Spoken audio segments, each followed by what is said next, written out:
Autre sujet, Valérie Pécresse, je le disais au début, est donc candidate LR 2021. Donc vous le savez peut-être, elle a été investie comme candidate par les militants LR au 2e tour du congrès, de samedi dernier, le 4 décembre donc.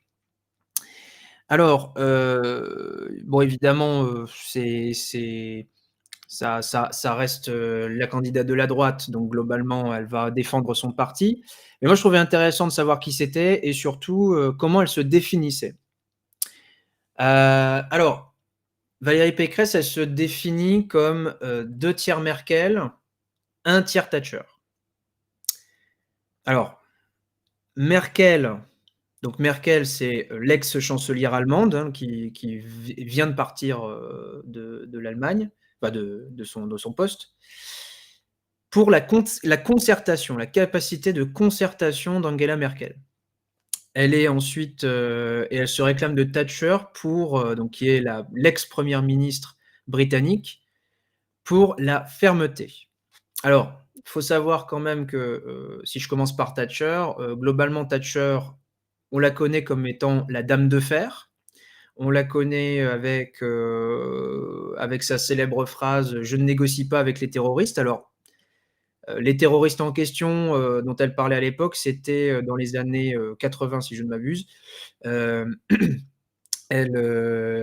c'était des mineurs, qui faisaient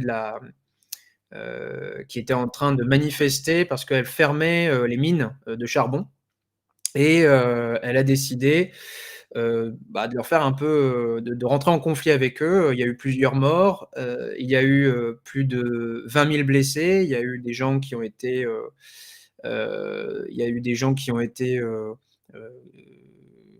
traduits en justice de façon express.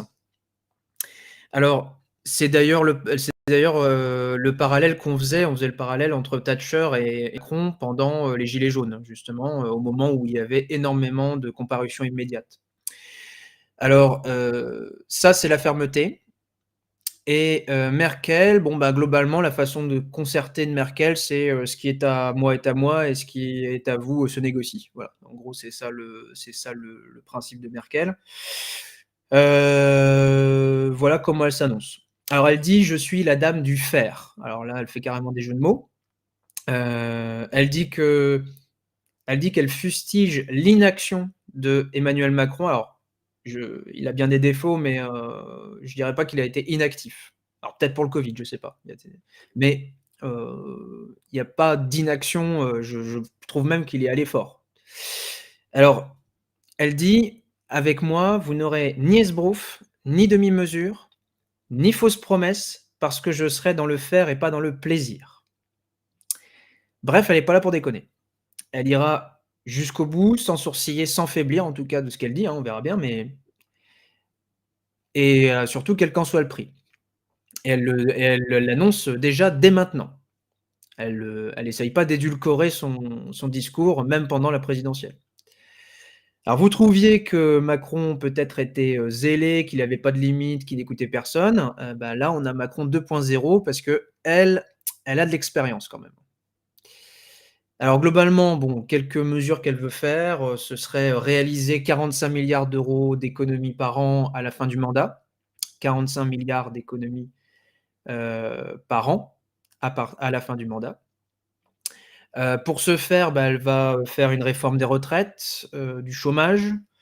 Elle va, débureaucratiser, donc globalement, elle va supprimer des postes de fonctionnaires.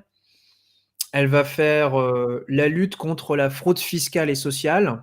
Alors, bon, moi, ça me fait toujours rire parce qu'à chaque fois qu'ils sont interrogés, par des journalistes, heu, ils font 15 minutes sur la fraude sociale en disant: «Bah, il y a des gens, qui sont inscrits, en trop, à la sécurité sociale. Ça représente, vous vous rendez compte, 1 000 000 € par an, vous vous rendez compte?» Alors moi, je me dis, c'est possible, même si on pourrait, je sais pas, hein, si quelqu'un s'y intéressait, je me dis, bon, bah, peut-être qu'il y a corrélation avec le fait qu'on peut pas faire un recensement exact de la population. On peut pas vraiment savoir exactement, combien de personnes il y a en France. Peut-être que ça peut-être qu'il y a quelque chose, hein. Après bon, globalement, si, c'est des gens, qui prennent trop de boîtes de Doliprane, et qui le revendent, sur le marché noir, j'avoue que Doliprane, ça coûte 2 balles, vous voyez? Mais bon, bref, il passe beaucoup de temps sur la fraude sociale et en général, bon, bah, le journaliste, il se retrouve quand même emmerdé. Il est obligé de dire: «Beh, oui, mais quand même, bon, on voulait pas en parler maintenant, mais bon, la fraude, fiscale, c'est quand même, près de 500 millions d'euros par an et vous faites quoi?» Et là, en une phrase, c'est genre: «Oui, bah, oui, oui, effectivement, il faudra faire toutes les fraudes». Mais ils ont fait 15 minutes sur la fraude sociale quand même. Et globalement ensuite, elle va terminer, très gentiment en regardant un petit peu les subventions qui sont allouées et elle va les revoir toutes, de fond en comble. Elle veut repousser l'âge légal de départ à la retraite à 65 ans pour tout le monde. Alors ça, c'est la fermeté. En compensation, la candidate, promet qu'en 2030, aucune pension ne sera inférieure au SMIC net pour toute personne ayant cotisé toute sa vie. Alors moi, ça me fait rire aussi. Bon, déjà en 2030, ça me paraît loin. Heu et puis aucune pension ne sera inférieure au SMIC net pour toute personne qui a cotisé toute sa vie. Alors la subtilité, c'est dans toute sa vie. Alors parce que oui, effectivement, c'est possible, hein, que les gens des générations supérieures, à la nôtre, enfin à la mienne en tout cas, soient, heu, aient eu un parcours linéaire, mais pour les gens de ma génération, c'est plus le cas. Il y a forcément des trous. Alors moi, la question que je pose, c'est: «Ah et pour nous alors?» Parce que là, en l'état, même moi, je veux dire, même moi, si je suis de droite, j'en ai rien à cirer. Clairement, ça va pas m'intéresser. Je vais avoir le droit au SMIC si j'ai travaillé toute ma vie. C'est quand même, si j'ai aucun trou dans mon CV. C'est et en plus, de toute façon, il faudra que je fasse, 45 bah oui, c'est ça, 45 ans. C'est quand même, alors moi, en plus, ce qui me fait rire, c'est que avant c'était 62, aujourd'hui c'est 65, mais demain ce sera 67. Vraisemblablement, c'est jamais assez. En plus, on le sait déjà, je veux dire, en Allemagne, c'est 67. Donc il y a aucune raison, il y a aucune raison que ce soit pas, ils le font petit à petit, mais l'objectif, c'est 67. Alors globalement, c'est que des réformes impopulaires. Mais elle dit déjà que ça pose absolument aucun problème et qu'elle est prête, pour aller au fight. François Fillon lui-même, l'a félicité pour avoir repris une grande partie de son programme. Alors bon, évidemment les gens de droite sont très contents, mais globalement, tout ce qu'on a dit du coup sur Fillon, la présidentielle dernière, est valable. Alors qui est Valérie Pécresse? Hem C'est une personne avec beaucoup d'expérience. Beaucoup d'expérience. Elle a été députée des Yvelines, elle était, ministre de l'enseignement supérieur et de la recherche, sous Sarkozy. Elle a été porte-parole du gouvernement, ministre du budget, sous Sarkozy également. Elle était, conseillère régionale, municipale, communautaire. Elle était présidente du conseil, régional d'Île-de-France. Ça, c'est son dernier mandat. Heu Elle a mené une réforme qui était très importante, enfin très importante, qui était assez difficile, on va dire, en 2007, qui était, la loi relative aux libertés et responsabilités des universités. Bon, globalement, c'est la loi sur la semi-privatisation des universités, qui est rentrée en application en 2013, qui donnait une autonomie budgétaire en fait à l'université, dans la gestion des ressources humaines et qui leur permettait aussi, de devenir propriétaires de certains biens immobiliers. Alors, cette réforme-là, tout ce qu'on voit actuellement sur les universités qui sont obligées de, se rapprocher, en tout cas qui ont des méthodes, que de management comme le privé et des, heu, des partenariats, particuliers avec le privé. En fait, tout ça, c'est elle qui l'a mis en place. Heu Alors à l'époque, il y avait eu un mouvement de contestation assez important avec, des grèves, des blocages, des occupations, mais pendant des mois, d'ailleurs elle leur dit, elle a dit: «Pendant des mois, j'ai rien lâché» et elle a gagné, finalement la partie. À la fin, elle est revenue sur deux-trois trucs, mais, à la fin, c'est passé. Alors c'est, la fille de Dominique Roux, qui est un universitaire et qui est l'ancien président de la société Bolloré Télécom au sein du groupe Bolloré. C'est l'épouse de Jérôme Pécresse, ancien directeur général adjoint d'Imerys, une multinationale qui est spécialisée dans la production et la transformation de minéraux industriels, fondée par la famille Rothschild et qui est devenue, le vice-président exécutif d'Alstom. Depuis qu'elle a été députée des Yvelines, elle s'est spécialisée dans des questions liées à la famille, au scolaire, à l'université, à la recherche. C'est ce qu'elle est en train de vendre aujourd'hui, hein, en disant, elle est même en train de dire: «Il faut refonder, une politique familiale de droite», elle apporte vraiment son grain de sel, heu, son grain de sel à elle dans cette campagne-là. Elle a eu, en fait, des responsabilités assez jeunes finalement. À partir de 35 ans, elle avait déjà des responsabilités très importantes au sein du parti, Les Républicains. Donc bref, c'est une personne qui a beaucoup d'atouts et qu'il ne faut pas sous-estimer.